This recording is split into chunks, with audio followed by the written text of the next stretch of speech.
And hello everybody and welcome to Game 6 of Day 8 of the 12 Days of Gaming.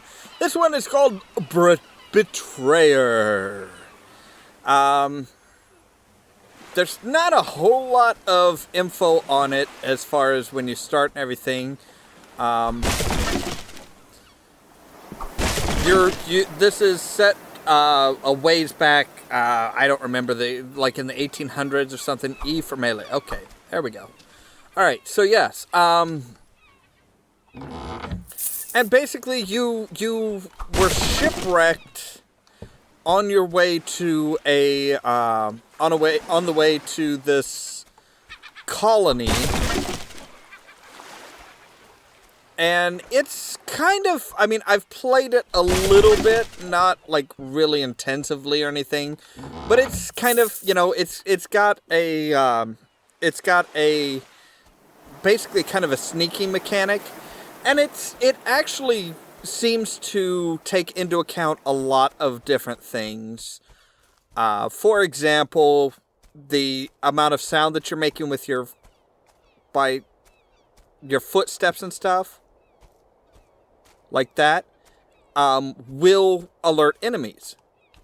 So, ideally, if you're trying to sneak up on somebody, you're going to want to wait until the wind starts blowing. If you wait until the wind starts blowing, the wind will cover the sound of your footsteps. Sneaking in tall grass will make it harder for you to be seen.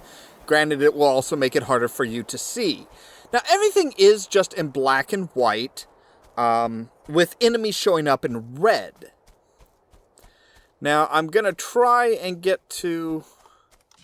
See, there's this woman, and see, she has something red. She just shot an arrow down here.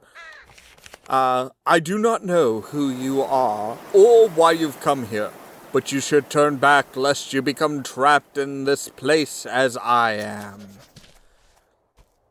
And of course, you know, we pick up notes and everything, and basically what we're trying to do is we're trying to figure out what happened to this colony.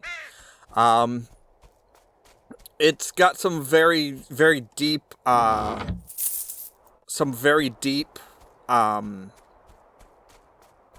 aspects as far as, you know, everybody has died, for somehow, and you're trying, you know, and basically you are really trying to, so, okay, so we've got, Dear Sir or Madam, I've come into possession of a number of fine items of exceptional quality and indisputable value.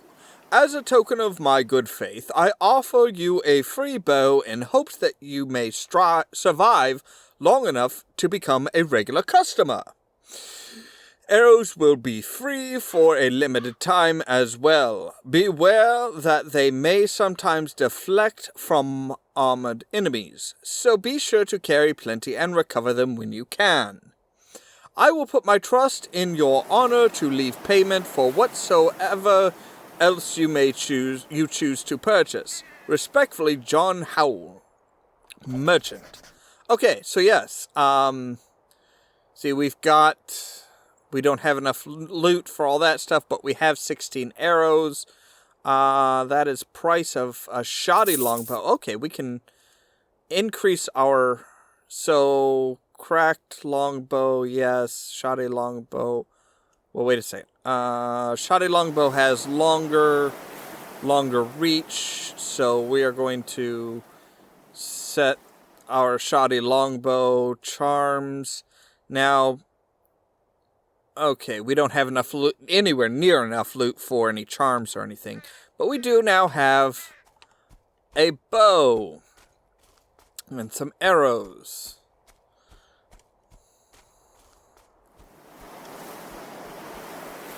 And we have a new note. Because your well-being is important to me, both fiscally and sentimentally, I feel I should advise you that enemies are easiest to slay if you catch them unaware, for their rage makes them stronger. Shots to the head will also inflict more grievous injury than those to the trunk or limbs. Please rely on me whenever you find yourself in need of deadlier implements of warfare. Cordially, John Howe, Merchant. Okay, so I think we should be just about reaching our first enemy. Yes. See, that's...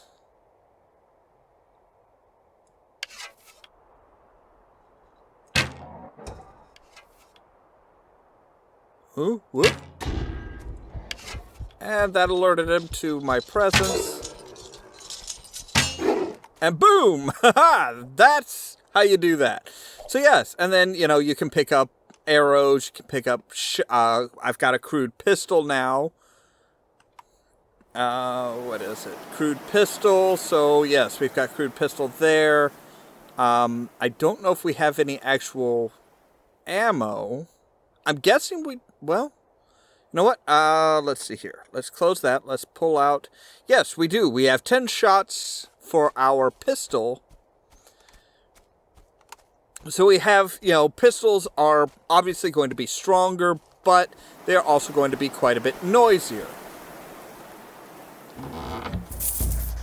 Old treasure chest found. Yes, there weren't that many. So yeah, and then we come up here. Let's read this. The weapons you recover from slain adversaries are generally of poor quality, being both feebler and more cumbersome to employ than you may desire. The weapons I offer are guaranteed to do more harm and do it faster. John Howe, Merchant.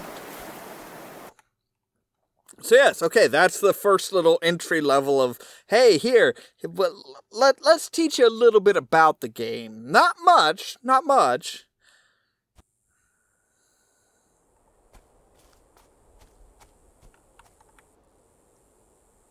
Is that, no, okay, that's just a statue with a note, and... But yeah, see, we've got a tomahawk now. Okay. It was remiss of me not to mention that enemies are more likely to discover you if you are moving. Crouching makes you significantly harder to detect and allows you to move quietly. Use the wind to your advantage. Gusts will mask your footsteps, making it easier to run up behind your foes without alerting them. John Howe, Merchant. Now, I heard somebody...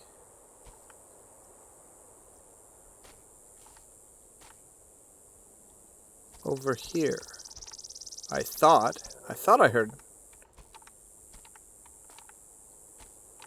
Yep, okay, there's somebody right there.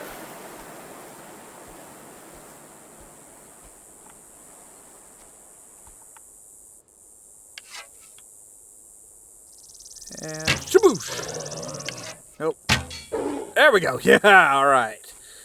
Arrow jumped a bit higher than I was expecting and didn't fall nearly as much, so yes. We've got a silver brooch with a value of 8.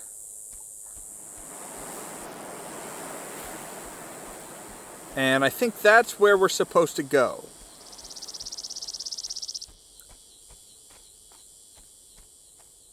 So we will go ahead and...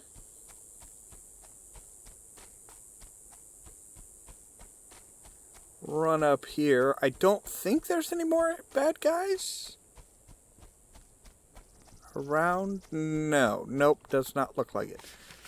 Several among the council are wary of treating with the naturals, but I believe I have convinced them of the necessity. We cannot assume that Sir Christopher will outfit a resupply fleet with significant urgency to ensure it reaches us from England before we have no more need of it. We will starve before spring without succor. Okay, so obviously they're saying, okay, well, hey, we need to, you know, we need to get help from the natives and stuff. And obviously things have gone really, really bad.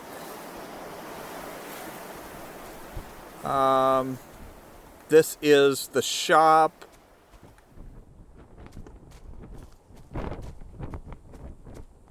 And now water barrels restore health, which is good to know. And obviously, the figure appears human. It is only ash and ember. Okay. Now, this is the neat little thing that they have is, okay, we have the bell. So I'm gonna show you the bell real quick before we end this particular episode. So we replace the bell. Place the bell. Now, if we ring the bell,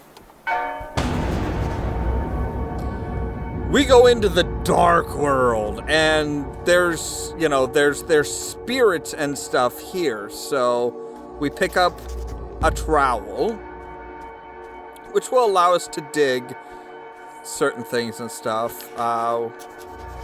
Okay, I'm not going to worry about reading everything right now, but now we have a stone eye. And with the stone eye, we can see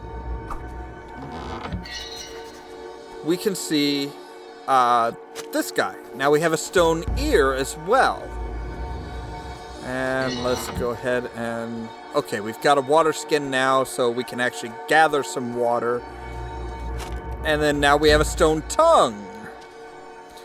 Yeah, that's nice and fun and happy time. So now we can actually go over to this spirit. We can talk to him. We can talk to him with the tongue. We can hear him with the ear. And we can see him with the eye. So he's wanting to... where's Martha? Who is Martha? My wife. Who are you? I'm Captain William Eastgrove. Where did you last see her? On a hillside. We were sitting together, and I was holding her hand, talking about our son. I shall find her for you if I can. So yes. And then suddenly, hey, maiden in red. Everything goes, and that's the general idea. Is you're trying to find out what happened to everybody, and there are some really dark and dark and disturbing things involved in this game and with the story. But anyway, that is enough time to give you an idea of this. If you want to play it for yourself, now this one is not a free game. It is available on Steam for sale. I will put a link down in the description below. I don't think it's that much. I don't remember how much it is, but it is an interesting game. It is kind of a fun game. It is a little difficult as far as some of the enemies, but if this is your type of game, I highly recommend it. I may go ahead and do a bit more as far as this game and go into the details of the game a bit more if people want. As always, thank you so much for watching, and stay tuned for more from Ollamh Productions. Cheerio! The reason, according to Death and Sir Pratchett, that children should believe in the Hogfather is that it gets them used to believing in things that are Oh, yeah. Can't stop. All right. Wow, Graham. Well, there you have it, Pilar. You sure does